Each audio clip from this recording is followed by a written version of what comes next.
Hello students, welcome to grade booster maths classes. स्वागत है आपका ग्रेड बूस्टर मैथ्स क्लासेस में।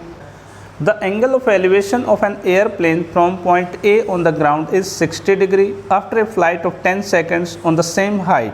The angle of elevation from point A becomes 30 degree. If the airplane is flying at speed of 720 km per hour, find the constant height at which the airplane is flying. हमें इस question में कहा है कि कोई airplane है वो fly कर रहा है और ग्राउंड पर किसी पॉइंट ए से जब हम उसको देखते हैं, फर्स्ट पोजीशन एक बार देखते हैं, तो उस वक्त एंगल ऑफ एलिवेशन जो है वो 60 डिग्री है। और जब वो एयरप्लेन 10 सेकंड की फ़्लाइट के बाद क्यू पॉइंट पर पहुंच जाता है, जब वहां पर उसको ऑब्जर्व करते हैं इसी पॉइंट ए से, तो एंगल ऑफ एलिवेशन जो है वो 30 डिग्री हो जाता है। और एयरप्लेन की जो स्पीड है वो हमें 720 किलोमीटर पर आवर गिवन है और हमसे सवाल पूछा है कि वो एयरप्लेन ग्राउंड से कितनी हाइट पर फ्लाई कर रहा है। तो सबसे पहले हम गिवन इन्फॉर्मेशन को लिख लेते हैं। यहाँ पे जो स्पीड है हमारे पास वो गिवन है 720 किलोमीटर पर आवर। अब यहाँ पर इसको सोल्व करने के दो तरीके हैं। इस स्पीड को आप किलोमीटर पर आवर में ही रहने दीजिए, यूनिटरी मेथड हम अप्लाई कर लेंगे ये डिस्टेंस फाइंड आउट करने के लिए, या फिर इसको आप मीटर पर सेकंड में ले जा सकते हैं। पहले मैं बगैर इसको उसमें कन्वर्ट किए आपको करके दिखाता हूँ कि आप कैसे करेंगे इसको, ठीक है। तो यहाँ पर हमें सबसे पहले ये डिस्टेंस चाहिए, 10 सेकेंड्स ये टाइम है, हमें डिस्टेंस ये मीटर किलोमीटर में हमें फाइंड आउट करनी है। तो अब यहाँ पर जो स्पीड है 720 किलोमीटर पर आवर, यानी कि 3600 सेकंड्स, एक घंटे में इतनी होती है। तो इसमें उसने कितनी डिस्टेंस ट्रैवल की है, कितना टाइम है, तो 720 किलोमीटर, ठीक है। और 10 सेकंड में हमें बताना है कि वो कितने किलोमीटर उसने ट्रैवल किया है। तो यहाँ पर ये डायरेक्ट प्रोपोर्शनल होंगे और डायरेक्ट प्रोपोर्शनल में हम क्रॉस मल्टीप्लाई से निकाल सकते हैं। तो यहाँ पर हमारे पास x की वैल्यू आ जाएगी। सबसे पहले x multiplied by 3600 equal to 10 multiplied by 720, x equal to 10 into 720 upon 3600। तो 2 0 कट गए यहाँ पे, 36 2 जा 72, तो x अपने पास 2 किलोमीटर आ गया डायरेक्टली, ठीक है, किलोमीटर में। और दूसरा तरीका ये है कि हम स्पीड को मीटर पर सेकंड में चेंज कर लें। जो 720 किलोमीटर पर आवर है, इसको मीटर पर सेकंड में चेंज करने के लिए 5/18 से हम मल्टीप्लाई कर देते हैं, मीटर पर सेकंड में आ जाएगी। मीटर पर सेकंड को किलोमीटर पर आवर में ले जाना है तो 18/5 इसके रेसिप्रोकल से मल्टीप्लाई करते हैं।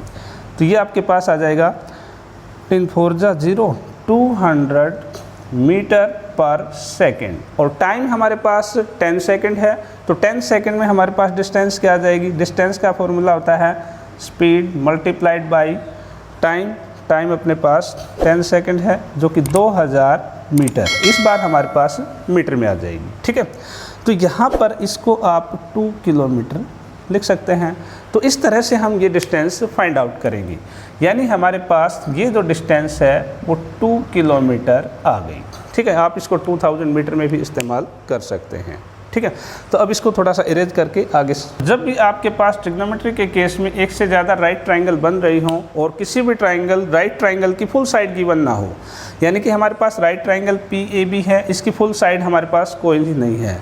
दूसरी है हमारे पास QAC, इसकी भी फुल साइड नहीं है, इस साइड का एक पार्ट है। तो ऐसे केस में हम दोनों राइट ट्राइंगल में कोई कॉमन साइड है उसको कैलकुलेट कर लेते हैं, या फिर कॉमन नहीं है तो सेम लेंथ की अगर साइड है दोनों ट्राइंगल में एक साइड, उसको कैलकुलेट कर लेते हैं।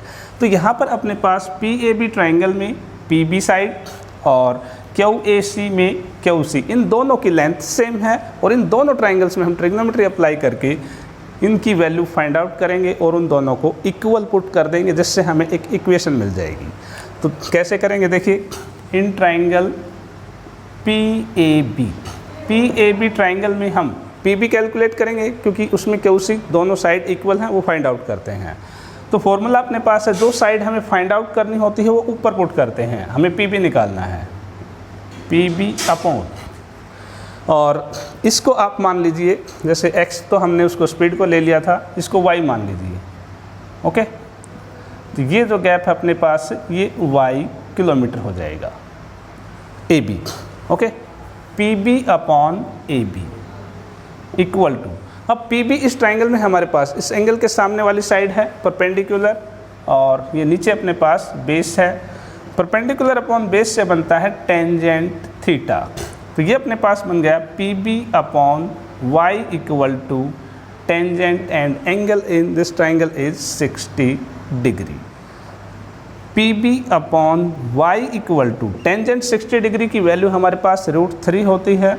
तो यहाँ से पी बी अपने पास वाई √3 किलोमीटर आ गया, इक्वेशन नंबर 1। ठीक है। अब second Q A C triangle में, इन ट्राइंगल क्यू ए सी, इसमें हम क्यू सी फाइंड आउट करेंगे। तो Q C upon A C equal to tangent 30 degree. इस ट्राइंगल में हमारे पास जो एंगल है वो 30 डिग्री है। तो क्यू सी अपॉन ए सी की वैल्यू अपने पास क्या है, y + 2, दोनों का total y + 2 equal to tangent 30 1/√3। तो यहाँ से अपने पास क्यू सी की वैल्यू आ जाएगी, y + 2 उधर चला जाएगा upon √3 kilometre. Second equation, first equation में हमारे पास पी बी की वैल्यू है, सेकंड इक्वेशन में हमारे पास क्यू सी की वैल्यू है और दोनों इक्वल हैं। तो हम लिखेंगे P B equal to Q C. So from equation number 1 and 2 right sides of this equations will be equal. इनके राइट पार्ट भी हमारे पास इक्वल होंगे। तो y √3 will be equal to y + 2/√3।